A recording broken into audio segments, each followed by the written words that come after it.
Hello दोस्तों, मैं हूं अलका शुक्ला और मैं आप सभी का स्वागत करती हूं आपके अपने चैनल ट्रिक पॉइंट में। दोस्तों, आज की वीडियो में हम फंडामेंटल राइट और डीपीएसपी में तुलना करेंगे। इन दोनों टॉपिक को हम डिटेल में पढ़ चुके हैं पिछले वीडियोज़ में। अब आज हम इनमें अंतर के साथ साथ ये भी देखेंगे कि ये दोनों एक दूसरे के पूरक हैं और सुप्रीम कोर्ट ने भी ऐसा कहा है कि दोनों एक दूसरे के पूरक हैं, तो इसी के बारे में आज हम जानेंगे। और लास्ट में डीपीएसपी से रिलेटेड यानी राज्य के नीति निदेशक तत्व से रिलेटेड जो भी प्रीवियस ईयर क्वेश्चन है उनको भी अटेम्प्ट करेंगे। चलिए शुरुआत करते हैं। एक तरफ हम लेंगे मूल अधिकार और दूसरी तरफ राज्य के नीति निदेशक तत्व। मूल अधिकार की अगर बात करें पहले, तो इनकी अवस्थिति कहाँ है? तो इनकी अवस्थिति भाग 3 अनुच्छेद 12 से लेकर के 35 तक है। और वहीं राज्य के नीति निदेशक तत्व की अगर बात करें कि इनकी अवस्थिति कहाँ है, तो इनकी अवस्थिति भाग 4 अनुच्छेद 36 से 51 तक है। यानी मूल अधिकार भाग 3 अनुच्छेद 12 से 35 तक है और राज्य की नीति निदेशक तत्व भाग 4 में है। अनुच्छेद 36 से लेकर 51 तक इनका उल्लेख किया गया है संविधान में। इसके बाद अगर दूसरा पॉइंट हमारा बनेगा तो वो होगा कि मूल अधिकार हैं क्या। मूल अधिकार किसे कहते हैं, मूल अधिकार क्या है? तो संविधान द्वारा प्रदान किए गए अधिकार, हम कह सकते हैं कि जो मूल अधिकार हैं वो संविधान द्वारा प्रदान किए गए अधिकार हैं, नागरिकों को प्राप्त अधिकार है जो जीवन के लिए मौलिक हैं यानी आवश्यक हैं। जो जीवन के लिए आवश्यक हैं वो संविधान द्वारा प्रदान किए गए अधिकार हैं। और अगर वहीं राज्य के नीति निदेशक तत्व की बात करें, ये क्या है? ये राज्य को दिए गए मूलभूत निर्देश हैं और ये राज्य इनका प्रयोग नीति के निर्माण में करेगा। राज्य इनका प्रयोग नीति बनाने के निर्माण में करेगा। तो मूल अधिकार हो या फिर राज्य के नीति निदेशक तत्व हों, दोनों ही अधिकार नागरिकों को प्रदान किए गए हैं। अधिकार तो दोनों हैं, लेकिन इन्हें दो भागों में बांट दिया गया है। अधिकारों को दो भागों में बांट दिया गया। जो ज़्यादा जरूरी है उन्हें भाग 3 में रख दिया गया है, गारंटेड रहेंगे, ये मिलना ही है। और दूसरे अधिकार जो ज़्यादा ज़रूरी नहीं है हमारे लिए, वो भाग 4 में रख दिए गए हैं। और राज्य आने वाले समय में राज्य के पास जब संसाधन होंगे, राज्य द्वारा प्रदान किए जाएंगे और ये बाध्यकारी नहीं है, ये राज्य की इच्छा पर निर्भर किए गए हैं। इस तरीके से अधिकारों को दो भागों में डिवाइड किया गया है। एक हो गए मूल अधिकार और दूसरे हो गए राज्य के नीति निदेशक तत्व। और अगर हम तीसरा अंतर देखें इनमें, तो आर्टिकल 32 के द्वारा मूल अधिकार प्रवर्तनीय हैं। यानी मूल अधिकार का हनन कोई करता है, हनन होता है, तो आप आर्टिकल 32 के तहत सुप्रीम कोर्ट और आर्टिकल 226 के तहत हाई कोर्ट जा सकते हैं, न्यायालय में चुनौती दे सकते हैं मूल अधिकारों को। लेकिन अगर वही डीपीएसपी की बात करें, राज्य के नीति निदेशक तत्व की बात करें, तो इनके लिए हम किसी न्यायालय में नहीं जा सकते हैं, यह प्रवर्तनीय नहीं है। और इसका उल्लेख है आर्टिकल 37 में। आर्टिकल 37 में उल्लेख है कि डीपीएसपी यानी राज्य के नीति निदेशक तत्व अप्रवर्तनीय हैं। इन्हें राज्य नीति के निर्माण में इन्हें लागू करेगा, ये नीति निर्माण में मूलभूत हैं, लेकिन यह अप्रवर्तनीय है, राज्य की इच्छा पर यह डिपेंड करेगा। और मूल अधिकार प्रवर्तनीय है, इसीलिए मूल अधिकार से संबंधित कई केस हैं। आप देखते होंगे कई वाद हैं मूल अधिकार से संबंधित, क्योंकि मूल अधिकार का हनन होने पर हम डायरेक्ट सुप्रीम कोर्ट और हाई कोर्ट जा सकते हैं। आर्टिकल 32 के तहत हम सुप्रीम कोर्ट जा सकते हैं और आर्टिकल 226 के तहत हम हाई कोर्ट जा सकते हैं। इसी वजह से इसके कई वाद भी हैं। फिर अगर हम बात करें मूल अधिकार की, तो ये राज्य पर बाध्यकारी हैं। यह राज्य पर बाध्यकारी हैं, लेकिन वहीं पर राज्य के नीति निदेशक तत्व यह बाध्यकारी नहीं है। ये राज्य की इच्छा पर निर्भर करते हैं कि राज्य इन्हें अपनी सुविधा के अनुसार कब प्रदान करता है। और मूल अधिकार यह नकारात्मक प्रवृत्ति के हैं और राज्य के नीति निदेशक तत्व यह सकारात्मक प्रवृत्ति के हैं। तो मूल अधिकार नकारात्मक प्रवृत्ति के कैसे हैं? तो राज्य को कुछ कार्यों को करने से मना किया गया है, इसी वजह से यह नकारात्मक प्रवृत्ति के हैं। उदाहरण के लिए आप ले सकते हैं कि जैसे आर्टिकल है विधि के समान समता और विधियों के समान संरक्षण, तो किसी को वंचित नहीं करेगा राज्य, तो नहीं का प्रयोग हुआ है, इस वजह से यह नकारात्मक प्रवृत्ति के हैं मूल अधिकार। और वहीं अगर डीपीएसपी की बात करें तो यह सकारात्मक प्रवृत्ति के हैं, राज्य को कार्य करने का निर्देश दिया गया है इसमें, इसी वजह से यह सकारात्मक प्रवृत्ति के हैं। इसके अलावा यह संविधान लागू होने के समय से ही हमें प्राप्त है मूल अधिकार। संविधान जब लागू हुआ था होने के समय से ही हमें प्राप्त हैं। और राज्य के नीति निदेशक तत्व यह स्वतः लागू नहीं है, इसके लिए राज्य विधि बनाकर लागू करता है। उदाहरण ही आप ले सकते हैं, जैसे आर्टिकल 45 था, इसमें बालकों की शिक्षा की बात की गई थी जो निष्क्रिय रूप से पड़ी रही। फिर उसे 86वें संविधान संशोधन 2002 से फंडामेंटल राइट बना दिया गया, मूल अधिकार बना दिया गया। और मूल अधिकार के भाग 3 और आर्टिकल 21 में एक खंड जोड़ के ए जोड़ करके उसमें शिक्षा का प्रावधान की बात की गई।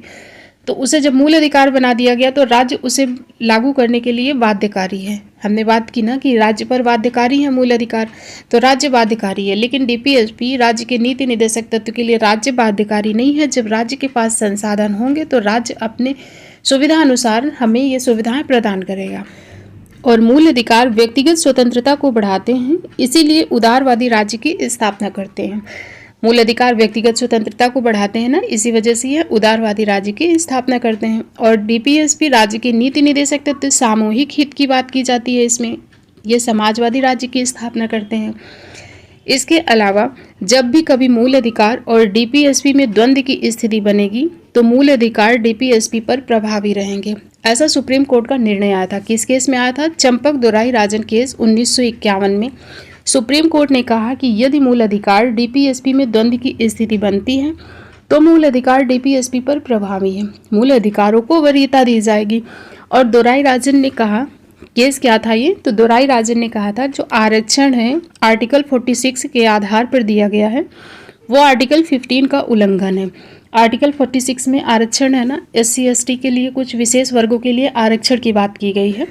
आर्टिकल 46 जो डीपीएसपी का भाग है और वहीं आर्टिकल 15 मूल अधिकार का भाग है और दोनों में टकराव की स्थिति आ गई। इसे सुप्रीम कोर्ट में चैलेंज किया गया और दोराई राजन ने कहा था, ये केस दोराई राजन केस है।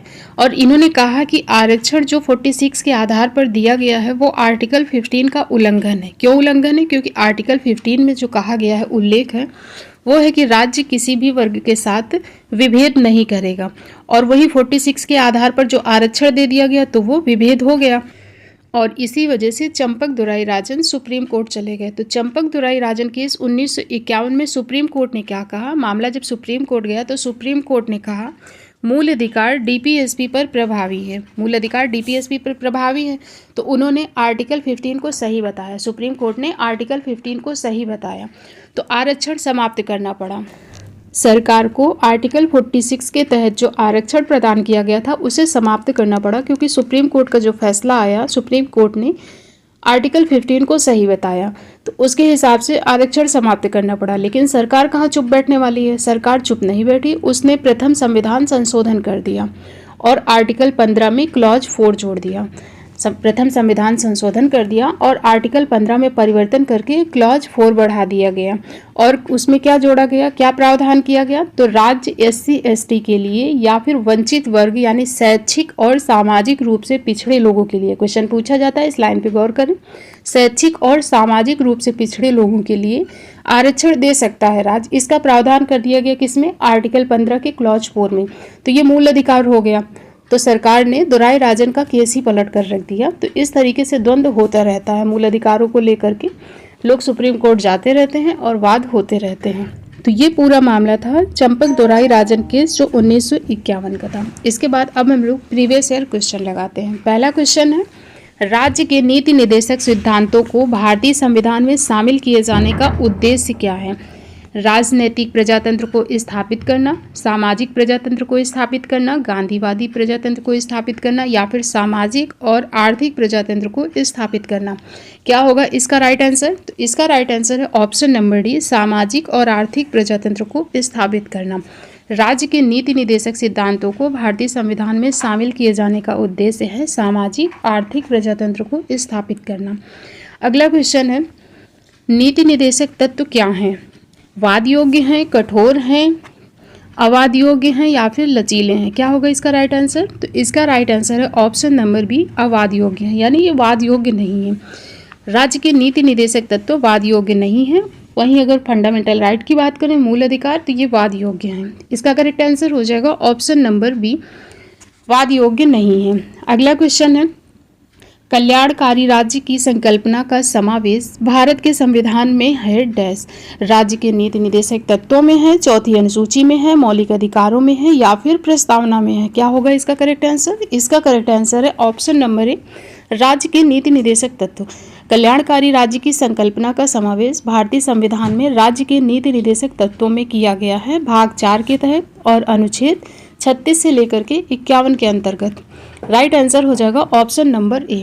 अगला क्वेश्चन है, भारत के संविधान में कौन सा भाग कल्याणकारी राज्य के आदर्श की घोषणा करता है? तो राज्य के नीति निर्देशक तत्व है, मूल अधिकार है, उद्देशिका है या फिर 7वीं अनुसूची है।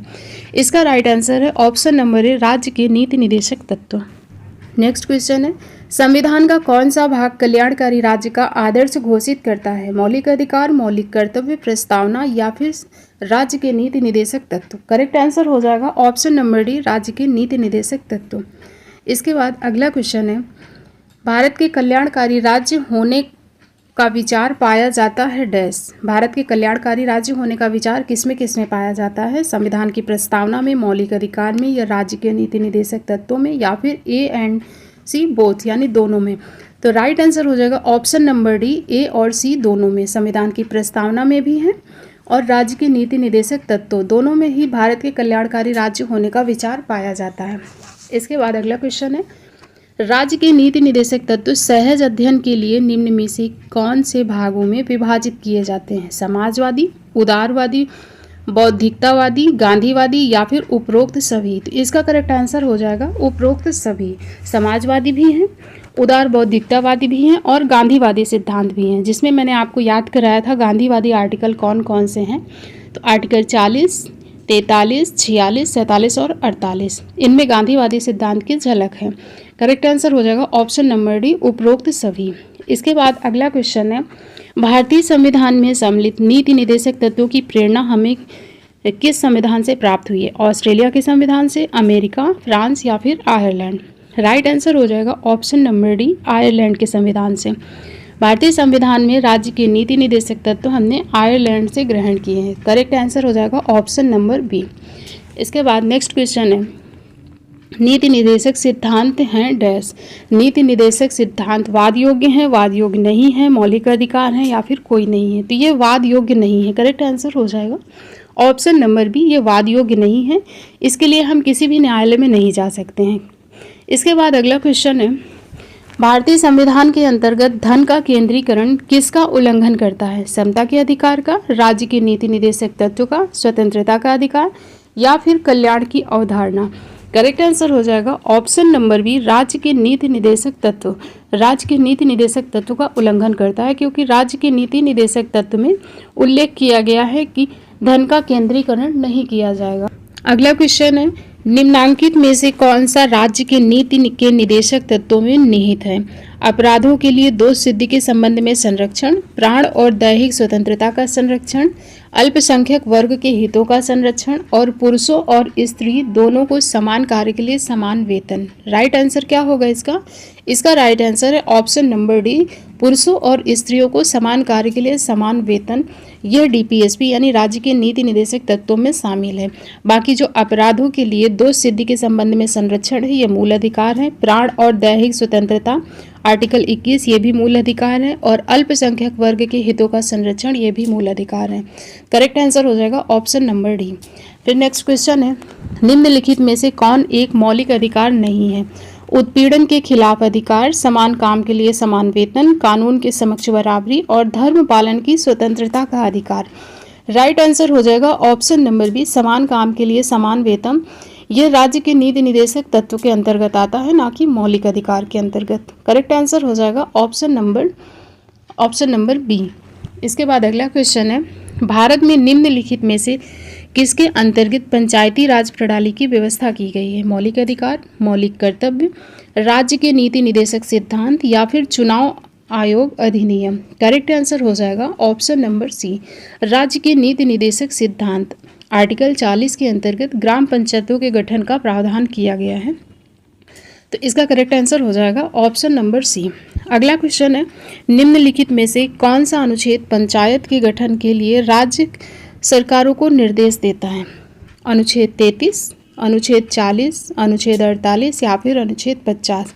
राइट आंसर हो जाएगा ऑप्शन नंबर बी, अनुच्छेद 40। नेक्स्ट क्वेश्चन है, 42वें संविधान संशोधन द्वारा किस अनुच्छेद के माध्यम से श्रमिकों की प्रबंधन में भागीदारी सुनिश्चित की गई थी? अनुच्छेद 48, अनुच्छेद 45, अनुच्छेद 39 का ए या फिर 43 का ए। करेक्ट आंसर हो जाएगा ऑप्शन नंबर डी, अनुच्छेद 43 का ए। आर्टिकल 43 ए में यह उपबंध किया गया है संविधान संशोधन के माध्यम से कि श्रमिकों की प्रबंधन में भागीदारी सुनिश्चित की गई है। करेक्ट आंसर हो जाएगा option number D. Next question है, भारत के संविधान में अंतर्राष्ट्रीय शांति और सुरक्षा की अभिवृद्धि का उल्लेख है, कहाँ पर है? संविधान की उद्देशिका यानी प्रस्तावना में, राज्य के नीति निदेशक तत्वों में, मूल कर्तव्यों में या फिर 9वीं अनुसूची में। क्या होगा इसका राइट आंसर? इसका राइट आंसर है ऑप्शन नंबर बी, राज्य के नीति निदेशक तत्वों में अंतर्राष्ट्रीय शांति की बात की गई है। और आर्टिकल की बात करें तो आर्टिकल 51 हो जाएगा। करेक्ट आंसर है option number B. Next question है, भारतीय संविधान का कौन सा अनुच्छेद भारत की विदेश नीति से संबंधित है? आर्टिकल 380, आर्टिकल 312, आर्टिकल 60 या फिर आर्टिकल 51। करेक्ट आंसर है ऑप्शन नंबर डी, आर्टिकल 51, अनुच्छेद 51। नेक्स्ट क्वेश्चन है, निम्नलिखित में कौन संविधान के 42वें संविधान संशोधन द्वारा नीति निदेशक तत्वों में नहीं जोड़ा गया? शोषण से बच्चों के अल्पवयों की सुरक्षा, समान न्याय तथा निःशुल्क कानूनी सलाह, समान आचार संहिता या फिर उद्योगों के प्रबंधन में श्रमिकों की भागीदारी। करेक्ट आंसर हो जाएगा ऑप्शन नंबर सी, समान आचार संहिता। समान आचार संहिता को 42वें संविधान संशोधन अधिनियम द्वारा शामिल नहीं किया गया था। यह मूल संविधान का भाग है और आर्टिकल 44 में 44 में इसका उल्लेख किया गया। बाकी के जो 3 प्रावधान हैं ये 42वें संविधान संशोधन के तहत जोड़े गए थे। करेक्ट आंसर हो जाएगा इसका ऑप्शन नंबर सी। इसके बाद नेक्स्ट क्वेश्चन है, निम्नलिखित में से कौन एक राज्य का नीति निदेशक तत्व नहीं है? मद्य निषेध, गौ संरक्षण, पर्यावरण संरक्षण या 14 वर्ष तक के बच्चों को निःशुल्क शिक्षा का प्रावधान। तो इसका करेक्ट आंसर हो जाएगा ऑप्शन नंबर डी, 14 वर्ष तक के बच्चों को निःशुल्क शिक्षा। यह डीपीएसपी का भाग नहीं है बल्कि मौलिक अधिकार है और आर्टिकल 21A में इसका उल्लेख किया गया है। इसका करेक्ट आंसर हो जाएगा ऑप्शन नंबर डी। अब है आज का लास्ट क्वेश्चन, निम्नलिखित में से कौन सा नीति निदेशक तत्व है? समान नागरिक संहिता, प्रेस की स्वतंत्रता, धर्म की स्वतंत्रता, विधि के समक्ष समानता। इसका आंसर क्या होगा करेक्ट? इसका आंसर आपको देना है कमेंट बॉक्स में। और सेशन आपको कैसा लगा है, वीडियो आपको कैसे लगते हैं, कमेंट करके ज़रूर बताएं। वीडियो पसंद आए तो वीडियो को लाइक कर सकते हैं, चैनल को सब्सक्राइब कर सकते हैं। मिलते हैं नेक्स्ट वीडियो में नए टॉपिक के साथ। Thank you.